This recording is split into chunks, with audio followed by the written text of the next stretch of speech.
प्रसाद मुखर्जी के बलिदान दिवस 23 जून से लेकर के और 6 जुलाई उनके जन्मदिन तक भारतीय जनता पार्टी ने जो वृक्षारोपण का अभियान पूरे दिल्ली में चला रखा है, उसी के तहत आज रोहिणी वेलफेयर एसोसिएशन और रोहिणी वार्ड 24 से मंडल महामंत्री यहाँ पर पौधारोपण कार्यक्रम का आयोजन किया है रोहिणी के सेक्टर आई ब्लॉक में। बात करते हैं कितने पौधे लगाने का टारगेट जो भारतीय जनता पार्टी की ओर से था, आज आप लोगों ने यहाँ कितने पौधे लगाए? हम पूरे क्षेत्र में वार्ड 24 के अंदर हर पार्क में पौधे लगाएंगे और जितनी रिक्वायरमेंट होगी, ऑक्सीजन की कमी वार्ड 24 में होने नहीं देंगे और हर वार्ड को, पूरे पार्कों को, सबको हरा भरा करेंगे। आज हमने श्यामा प्रसाद मुखर्जी को की उसमें जन्मतिथि तो 6 जुलाई को है, उसके उपलक्ष्य में ये वृक्षारोपण का कार्यक्रम किया है।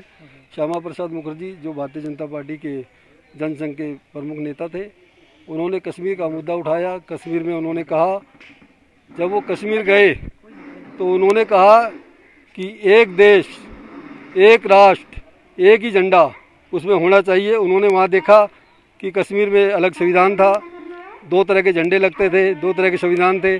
जो वहाँ का चीफ मिनिस्टर था वो अपने आप को प्राइम मिनिस्टर समझता था, उन्होंने 370 धारा का विरोध किया और जो अब आके हमारे यशस्वी प्रधानमंत्री मोदी जी ने वो 370 धारा को ख़त्म किया।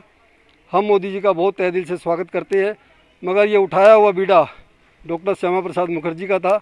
उनके सपनों को साकार मोदी जी ने किया और हमारी पूरी भारतीय जनता पार्टी, हर कार्यकर्ता मोदी जी का आभार व्यक्त करता है। एसएचओ अशोक कुमार जी जो इस कार्यक्रम में पधारे, इन्होंने पेड़ भी लगाया।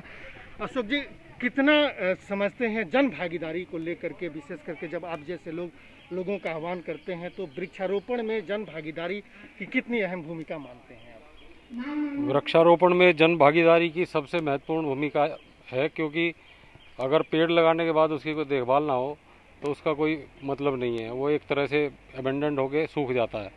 जन भागीदारी से सभी पेड़ों को लोग अपनी जिम्मेदारी समझते हुए, अपने आप को रेस्पॉन्सिबल मानते हुए उसको पेड़ों की देखभाल करते हैं, जिससे पेड़ जो है सूखते नहीं हैं।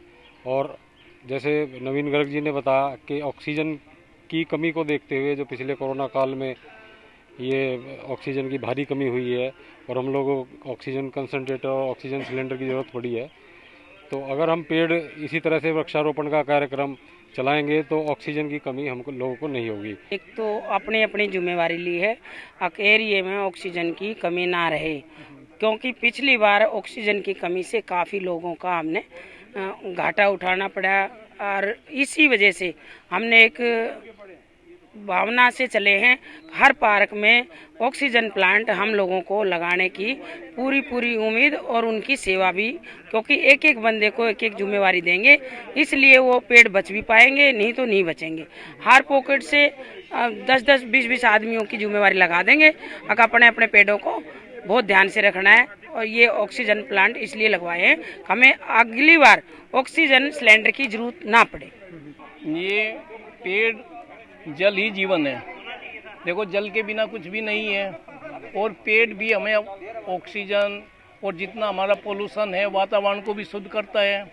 पेड़ तो हमें ज़्यादा से ज़्यादा व्यक्तियों को लगाना चाहिए और जिस पेड़ को लगाए उसका रख रखाव भी अच्छी तरीके से होना चाहिए। रहता है RW के लिए, मैं जब भी कोई काम पड़ता है मेरे को, मैं समाज की सेवा के लिए हर वक्त खड़ा रहता हूँ। आज मेरा भाई नवीन जी ने मेरे को आज जो प्रोग्राम रखा था, पेड़ लगाने का प्रोग्राम रखा था, नवीन भाई जी का फ़ोन आया, भी आज पार्क में पेड़ लगाने हैं, तो मेरे को मिलते मैसेज मिला, मैं जब एकदम से भाग के आया इधर और पेड़ लगाने का कार्यक्रम मैंने भी पेड़ लगाया नवीन जी के भाई जी साथ। अपने पेड़ की जिम्मेदारी, हमारी प्रदेश अध्यक्षा ने ऐलान किया है कि 5 लाख पेड़ हम पूरी दिल्ली में लगाएंगे, तो उसमें हर मंडल से जितनी भी बहनें हैं वो हर अपने पार्क नियर बाय जो भी पार्क होगा जहां उनको लगेगा कि पेड़ नहीं है, पेड़ों की कमी है, वहां उन्होंने पेड़ लगाने शुरू कर दिए हैं।